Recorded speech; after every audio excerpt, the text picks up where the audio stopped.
tagal namin nandun eh.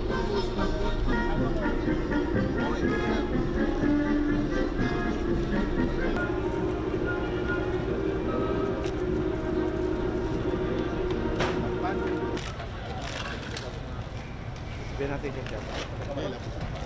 Okay, sir, shake hands. Shake hands.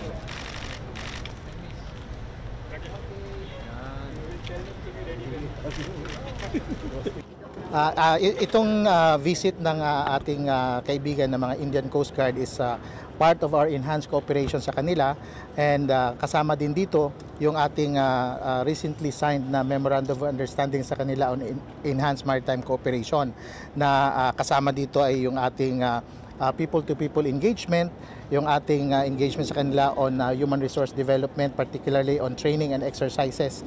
Participants from the first one. So yun yung na-expect natin PCG personnel.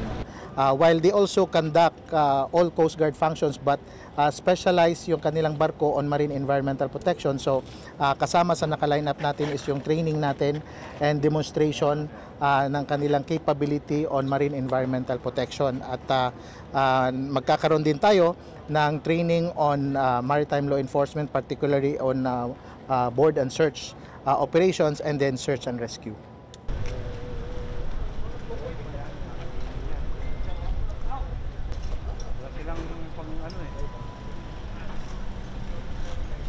Jelajahi cara baru mendapatkan informasi. Download Metro TV Extend sekarang.